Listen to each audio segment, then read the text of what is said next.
ang pagtatagumpay sa pag-aalala para sa pagsamba sa ating Panginoong Diyos.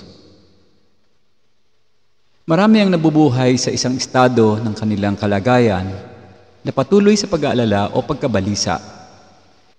Maging ang Psychology Today, ang kanilang pagtukoy sa pag-aalala at pagkabalisa, para sa kanila, ito ay sadyang makakahadlang sa pagsamba natin sa ating Panginoon. Ang pagsamba sa Diyos ay hindi lamang tayo ay naipanganak na muli, bagkos kailangan din nating mapospos ng banal na Espiritu. At kailangan nating hayaan ang mensahe patungkol sa ating Panginoong Hesus, ang siyang umusbong tayo mapuno, mapospos at ating pagyamanin ang mensaheng ito sa ating buhay.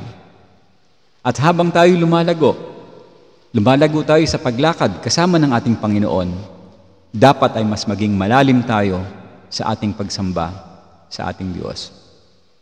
Minsan nang naunawaan ni Haring David kung anong ibig sabihin ng pag-alala dahil siya mismo ay naranasan niya maging ang matitinding pagkabalisa. Isa sa kanyang mga anak na si Absalom ay naghangad na agawin ang pamamahala ng kanyang ama sa bansang Israel. Nais niyang paalisin sa trono ang kanyang ama at ito'y sapilitan.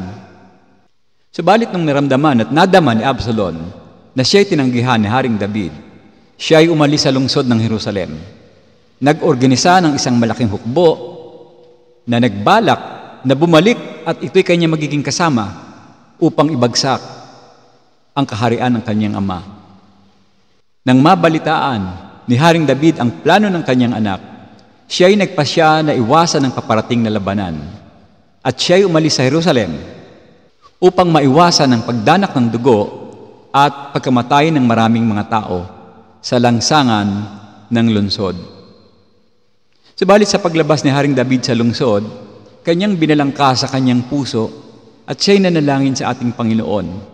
Mababasa po natin sa Aklat ng Mga Awit, Kabanata 3, talatang 1 hanggang talatang 2. Siya'y sumigaw, "Panginoon, kay dami kong kaaway, kay daming kumakalaban sa akin. Sinasabi nilang hindi niyo raw ako kayang iligtas." Noon ay napakarami nagsasabi sa kanya na hindi siya maililigtas kailanman ng kanyang Diyos. At sa mga katagang ito ay lalong nakikilala ni Haring David ng mga salitang ito ay mula sa pananaw ng mga tao, ang mga posibilidad na siya ay labanan. Gayunpaman, kahit na maaari niyang hinayaan na madagdagan ang kanyang pag-aalala at pagkabalisa, mas higit niyang pinili na huwag tignan ang magiging kalunos-lunos na pangyayari mula sa pananaw ng tao.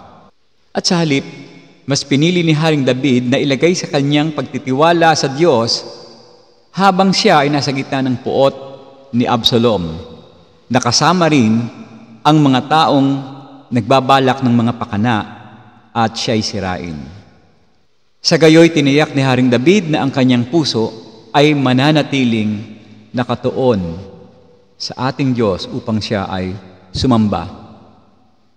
At nangyari na napagtagumpayan ni Haring David ang lahat ng kanyang pag-aalala at pagkabalisa sa pamamagitan ng pagtitiwala niya sa mga simulain, kapangyarihan at mga layunin ng ating Diyos.